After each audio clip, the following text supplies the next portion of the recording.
நீ போய் சாந்தி முகூர்த்தத்துக்கு ரெடியாகு.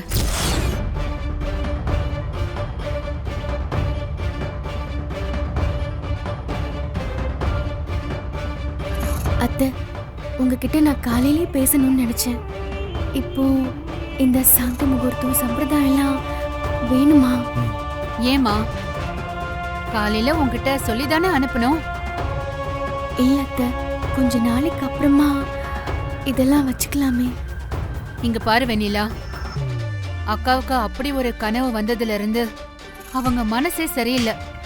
அவங்களுக்கு மட்டும் இல்ல, எனக்கும் என் பேர குழந்தைங்கள பார்க்கணும்னு ஆசை இருக்காதா?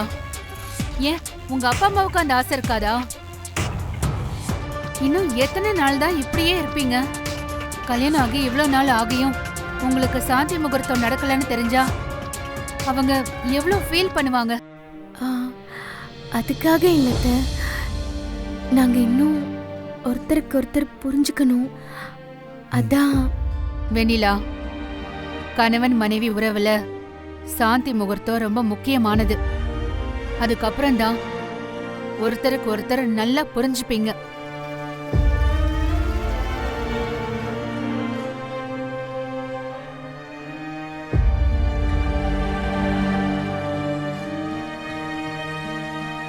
வருண், உன்கிட்ட கொஞ்சம் பேசணும்.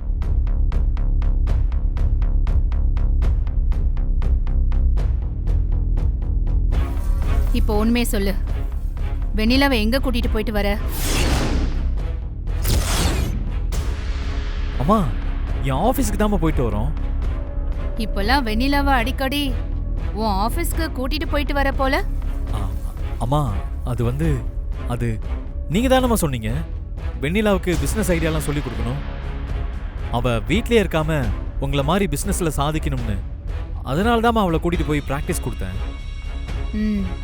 கரெக்ட் தான், நான் தான் சொன்னேன். ஆனா நீ அதுக்கு அவளை ஆபீஸ்க்கெல்லாம் கூட்டிட்டு போகணும்.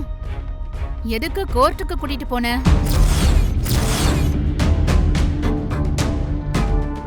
எதுக்காக நீங்க 2 பேரும் கோர்ட்டுக்கு வந்தீங்க?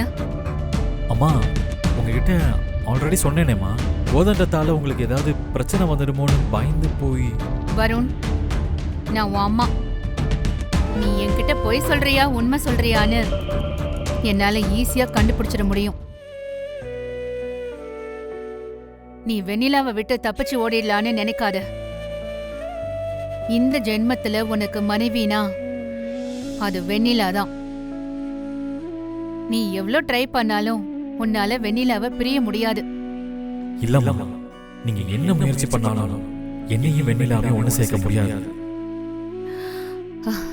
மனசை போட்டு குழப்பிக்காம வெண்ணிலாவோட உன் வாழ்க்கையை ஆரம்பிக்க உன் மனசை பக்குவப்படுத்திக்க வரும்.